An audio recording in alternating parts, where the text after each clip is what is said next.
Voici les exercices de la fiche 113. Exercice numéro 1. Dessine des poids sur le costume d'Archie en t'aidant des indices, puis complète les phrases. Alors, il y a un nombre impair de poids et il y a entre 20 et 30 poids. Donc, il va falloir dessiner un nombre impair de poids qui soit entre 20 et 30. Il y a plusieurs solutions.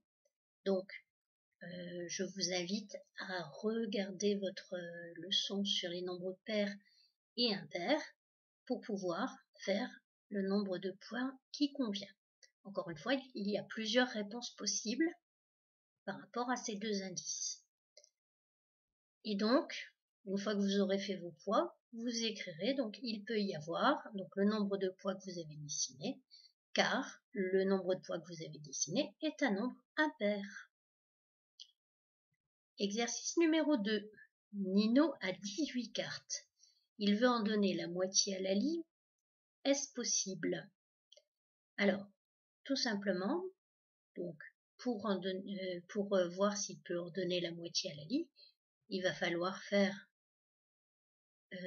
partager les cartes en deux. Et donc, si chacun des enfants a le même nombre de cartes, eh bien, ce sera un nombre pair. Si c'est non, c'est-à-dire que si une carte reste toute seule, eh bien ce sera un nombre impair. Et donc on vous demande à la fin de dire 18 c'est combien plus combien. Tout simplement repenser aux moitiés qu'on vient de voir il n'y a pas longtemps. Numéro 3. Le clown a 15 balles. Il veut en donner la moitié à Archie. Est-ce possible? Colorie la bonne réponse et complète. Donc, il y a 15 balles, et donc on vous demande si oui ou non il peut donner la moitié à Archie.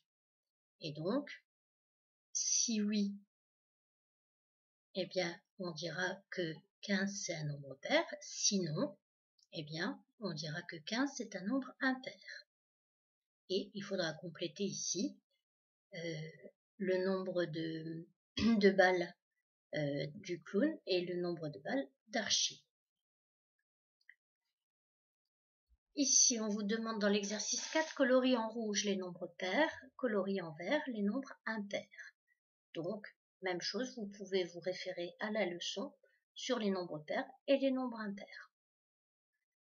Numéro 5, colorie comme dans l'exemple.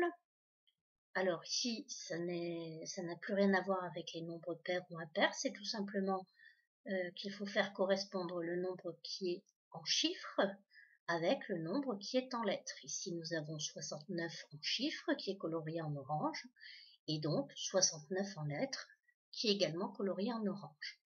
Alors, simplement, faites bien attention de ne pas choisir des couleurs qui se ressemblent beaucoup.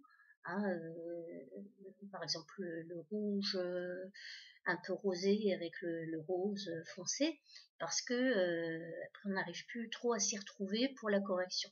Hein, donc on prend bien des couleurs différentes pour que ça se voit bien. Voilà.